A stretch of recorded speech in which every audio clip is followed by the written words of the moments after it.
One of the things that has been in the news a lot this year and continues to be in this area as well is new housing starts. And this year, I don't know if you guys knew it or not, but in October was Toll Brothers year end, and South Riding had their best year ever. They sold 110 houses in South Riding. And Jason, how many houses has Brambleton sold this year? 450. So they may get close to 500 homes this year. Other than those two neighborhoods, the new home sales really seem to have slowed down dramatically. And was just want to get your take on what's going to happen both here locally and nationally with new home sales next year. Well, one of the reasons they've slowed down, of course, because the supply has gotten quite limited. There haven't been many starts. The rental market has strengthened. Best here in the country, less than a 3% vacancy rate. Says something about who the new market is. 20-somethings and 30-somethings, young people moving into this region because of the kinds of jobs that are being developed here. And they're mobile. They don't have to sell a house before they move. Right? So the rental population has grown. And that sort of put the home buying population on the back burner. Because of the tax credit, almost all of the less expensive houses, the resales have been moved out of the market. Not many choices. So I've talked to builders. We interview builders regularly and talk to them. They say they have lots of people looking, but there's no compelling reason. There's no urgency about buying. Interest rates aren't expected to move much next year. They'll still be in the 4 to 5 range. Right. They will be a little bit higher by this time next year, but not enough to get people to act. And the economy is still going to, as we'll talk later, the economy is still going to look a little iffy in certain areas, and so the expectation is that starts will be stronger. We're running at new home sales at something at 315,000 units. We should have 700,000. Starts are pushing in the 500,000 range. They should probably move up to 600. It's going to be a modest improvement in 12. It's 13 where we're going to break loose. Is that right? So if you owned land, or if you had a client who owned land, would you encourage them to sell now or wait? I'd wait. Wait, okay, and wait until this time next year? Well, I'd play it by ear. If you don't have to sell 13, we're going to see a dramatic increase. 14 is going to be much better. When you get over 1 million units nationally in 14, won't be until 15 and 16 we get back to 1,400,000, 1,500,000, which is sort of the more normal range. And then it will begin to moderate. Still growing though, and the expectation is that because of pent-up demand, these renters are going to finally shift. They don't want to live with their kids in the bedroom too much longer, and they're going to move out. You're saving money. The interest rates will move up to 6%, still low by most measures, at least for us old guys. Yeah. But it's going to stir some action, and that's 13, 14. We're not going to see a big increase until the end of 13 interest rates, and then I'd start playing it. I think land values in 14 is where it's going to be. Okay, that's great. Now, do you guys follow the elections and how that's going to impact local governments and the jurisdictions and how their view of housing is? Or do you guys not? I think we can only guess about that because their views are different than they say. Right. They say one thing to get elected. Right. I think it's going to be a little more positive, though. Not necessarily, possibly because of the elections, but the elections turned out the way they did in part because people are more favorable to development after 3 or 4 struggling years. We've had 4 really good years. You're tired of it. Right. People want it now, and so this is where we are in the cycle. I think it's going to be a little bit easier to get permits, to get rezoning, in Loudoun County it's going to be a little easier, but not as easy as it was 8 years ago. Right. Great. Now, talk about the elections. A lot of the politicians talk about job creation. Where do you see job creation coming from here locally? What sectors? Well, I will show you a little bit of that. We're generating jobs in most sectors right now, not a lot of them. And so what I see is that as demand picks up, as people feel more comfortable about the economy, every sector is going to benefit. There are a couple of troubled sectors still, and so construction won't pick up until 13. It is picking up a little bit now. By this time, second half of 12, it will clearly be better. And where we've been losing 3, 4, 5,000 jobs this year in construction, it depends what money we talk about, all of a sudden that's going to be +5. Well, that's a 10,000 job difference. Right. And so we're going to see some big gains. Retail sales has been good pretty much every month until this last month, and I'll talk a little bit about that. And federal shrinking a little bit, but not much. State and local will begin to pick up. It's growing now. Right. So I think it's going to be across the board. Across the board. Okay. And the other thing in regards to that, I sent you an email about it yesterday, is FBI.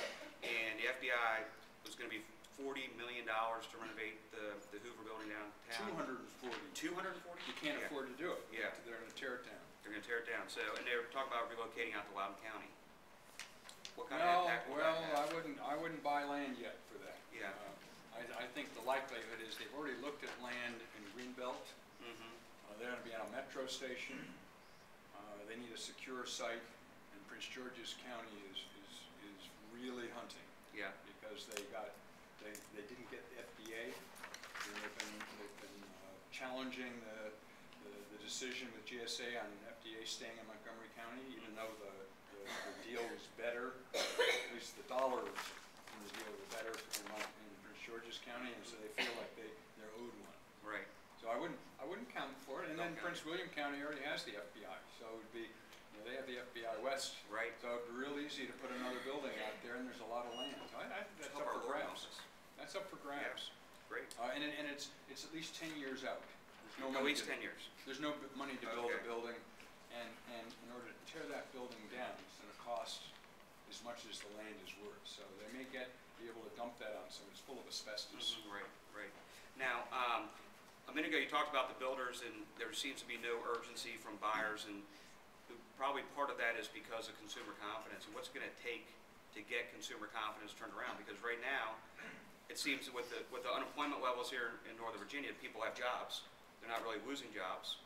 So what's it going to take besides the jobs to get the consumer confidence back up and then have people get off the fence and start buying?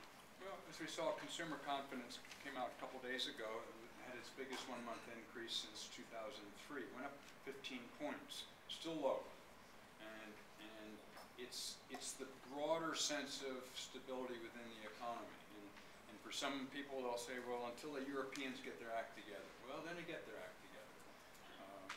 Or until the stock market goes back to where it was, wherever that was. You have to remember that where it wasn't supported by any real demand. It was just like housing prices. So I think when it breaks 13,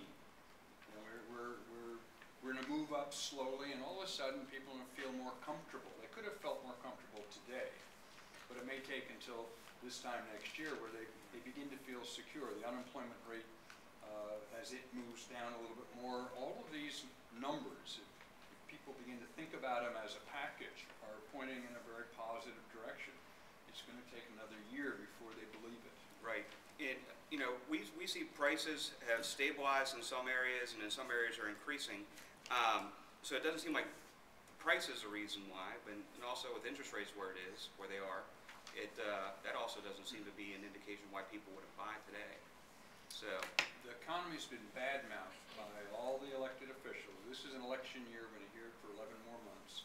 It's the economy. Right. And the media love to report bad news. It's really hard to get good reports. So we've had some recently in the Post. There's actually been some good news reports.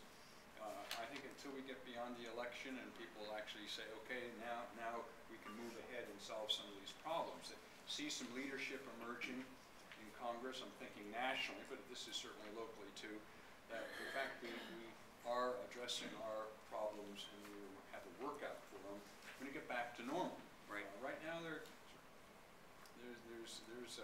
an angst out there that is just keeping people from thinking and acting normally. Interesting. Now, one of the things that you and I spoke about before was the historic appreciation levels of properties.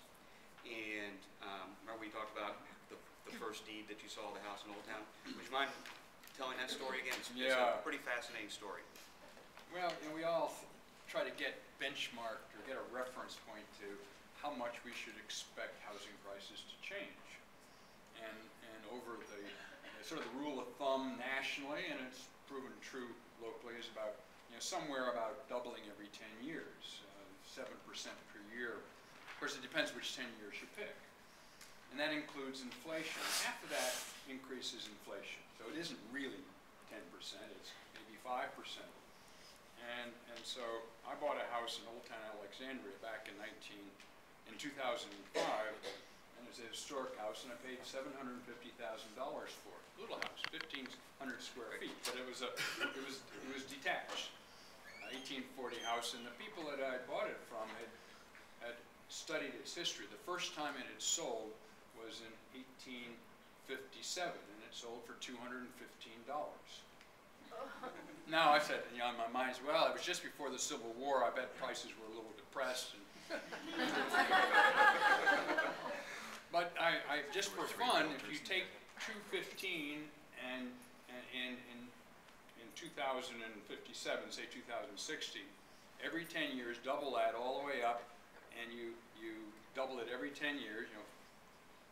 250, make it round. 250 becomes 500, 500 becomes 1,000, 1,000 becomes 2,000, 2,4, 4,8, all the way up. It gets up to 750,000 in the time. It was 7%. It was 7% annual over that 200-year period. Is that unbelievable? That is crazy. Absolutely crazy. And the house I sold, I bought for $300,000, and I sold it for $1.2 million. I bought it in '85. I sold it in '05. 20 years, 7% per year. So now the next year it wasn't worth $1.2 million anymore. And my house wasn't worth $750,000. So I mean, and if we go back to I did this for the 50th anniversary of the Council of Governments was in '07. They said, well, what would it be like what's the Washington area like in 50 years? So I looked back 50 years, how big it was, how many jobs we had, and so I looked at housing prices in '07, or in '57. Average sale of a house price, $13,900. Average price in '07 was $488. It isn't that high today. Right. Yeah. That is 6.98% per year compounded annually. So I just ran that out for 50 years, $16.2 million. You pick 500, a million, then 2, 4, 16. 50 years, and so the headline in the newspaper was... Nice commissions. Fuller's... It's going to stick in this business for 50 more years. Fuller says average housing price in Washington area is $16.2 million. Right. Exactly. Too funny. The other thing that we've had issues with is, and it's not Phil's fault, are the lenders. And I just wanted to... You just can't trust them. You can't trust them. Except for Phil and Pat back there. Those guys, they're on it, which is important to use those guys. But why don't you tell the story of your daughter's refinance and what happened with the appraiser up there? Well, problems are everywhere, and not isolated just to us. I don't buy and sell houses, so this is new experience for me, and I bought a house in Maine, closed in November the 4th. And how long did that process take? It took, we didn't find the house until about the 16th of October. We had